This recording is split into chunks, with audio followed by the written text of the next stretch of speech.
اعوذ باللہ من الشیطان الرجیم، بسم اللہ الرحمن الرحیم۔ خاور نعیم ہاشمی آفیشل میں آپ کی خدمت میں سلام پیش کرتا ہوں۔ ناظرین، ہماری آج کی کہانی کا عنوان ہے بلبل ہزار داستان۔ بلبل ہزار داستان۔ یہ اچھنا سردار کے شورۂ آفاق ناول کا ذکر نہیں ہے۔ یہ ذکر کروں گا جو ہماری کہانی میں ذکر آتا ہے بلبل ہزار داستان کا، یہ ایک عمارت کا نام ہے، اور یہ عمارت واقع ہے کراچی میں۔ یہ جو عمارت ہے بلبل ہزار داستان، یہ کراچی کے ایریا نیپیر روڈ پر واقع ہے۔ نیپیر روڈ ایک وسیع و عریض بازار ہے۔ کراچی کا ایک بہت لمبا چوڑا بازار ہے جسے نیپیر روڈ کہا جاتا ہے، اور جیسے ہم نے پچھلی ایک دو کہانیوں میں ذکر کیا لاہور کے بازار حسن کا، نیپیر روڈ کراچی کا بازار حسن ہے، اور یہ لاہور کے بازار حسن سے بہت طویل اور بہت عریض ایک بازار ہے، اور یہاں پر کئی ہزار عمارتیں ہیں جہاں پر گانے بجانے کا، رقص و موسیقی کا ایک بازار تھا، جہاں کبھی کسی زمانے میں انتہائی رونق ہوا کرتی تھی۔ اس بازار کو 1973 میں نے کچھ دیر کے لیے اپنے ایک ٹیلی ویژن پروڈیوسر دوست کے ساتھ وزٹ کیا تھا، اور پھر دوسری بار مجھے کراچی کے نیپیر روڈ پر جانے کا اتفاق اس وقت ہوا جب میں ایک بڑے ٹیلی ویژن کے لیے ٹریننگ حاصل کر رہا تھا، اور ٹریننگ کے دوران مجھے اسائنمنٹ دی گئی تھی کہ میں کراچی کے نیپیر روڈ پر ایک مختصر ڈاکومنٹری بناؤں۔ تو ہم بات کریں گے آج کراچی کی بہت بڑی عمارت، کئی منازل پہ مشتمل عمارت بلبل ہزار داستان کا۔ یہ کثیر المنازل جو بلڈنگ ہے، اس میں میرے خیال میں 1000 سے زیادہ گھرانے کسی زمانے میں رہتے ہوں گے۔ یہ بہت بڑی عمارت ہے، اور یہ پاکستان بننے سے پہلے اور پاکستان بننے کے بعد کئی سال تک آباد رہی، اور یہ انتہائی پاپولر تھی پوری دنیا میں کہ نیپیر روڈ بھی اور یہ بلڈنگ بلبل ہزار داستان بھی۔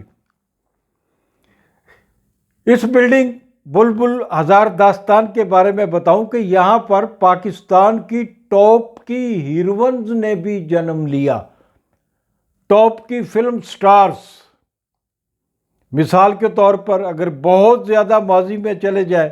ہم شمیم آرا کا ذکر کر سکتے ہیں، ہم نیر سلطانہ کا ذکر کر سکتے ہیں، اور پھر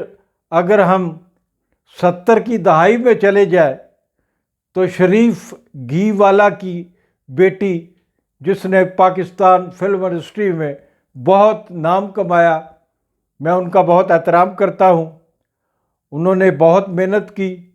اور آج بھی وہ تر و تازہ ہے، اور غیر شادی شدہ ایک بڑے ایکٹر سے شادی کے بعد انہوں نے پھر دوبارہ شادی نہیں کی، اور اکیلی لاہور میں رہ رہی ہیں، بڑی عزت کے ساتھ، بڑے احترام کے ساتھ، اور نہ صرف فلمی صحافی بلکہ معاشرے کے دوسرے لوگ جو ہیں وہ بھی اس اداکارہ کا بہت احترام کرتے ہیں۔ تو ہم بات کر رہے تھے کراچی کے نیپیر روڈ کی بلڈنگ بلبل ہزار داستان کا، کہ جب مجھے 2002 میں جب میں بتایا آپ کو کہ ٹیلی ویژن کی ٹریننگ کر رہا تھا، اسائنمنٹ دی گئی کہ اس بلڈنگ پر میں ایک رپورٹ بناؤں کہ بلبل ہزار داستان نامی یہ بلڈنگ جو ابھی تک قائم ہے، تو یہ یہاں پر کون کون رہا، کب بنی، کس نے بنائی، اور یہ ایک طویل تاریخ رکھتی ہے۔ جتنا میں سمجھتا ہوں کہ بلبل ہزار داستان نامی ناول مشہور ہوا ہے، اسی طرح کراچی کے بازار حسن نیپیر روڈ کی یہ عمارت جو ہے یہ بھی ایک تاریخی اہمیت کی حامل ہے، اور اس کا بہت نام ہے، بہت دنیا اس کو جانتی ہے۔ تو جب میں گیا بلبل ہزار داستان نامی عمارت پر ڈاکومنٹری بنانے کے لیے، تو وہاں مجھے اس بازار میں نیپیر روڈ میں جہاں بتایا جاتا تھا کہ یہاں رات کو ہی نہیں دن کے وقت بھی بہت رونق اور میلے نظر آیا کرتے تھے، 2002 میں وہ علاقہ ویران ہو چکا تھا، اور وہ خواتین جو موسیقی کا، ناچ گانے کا پروگرام کیا کرتی تھی رات کے وقت، اور پتہ نہیں کون کون لوگ وہاں جاتے رہے، کتنے بڑے بڑے نام وہاں جاتے رہے۔ اگر اتنے بڑے بڑے نام جو میں نے آپ کو بتائے ہیں فلم لائن میں آئے تو آپ خود سوچئے کہ کتنے بڑے بڑے لوگ وہاں جاتے بھی رہے ہوں گے۔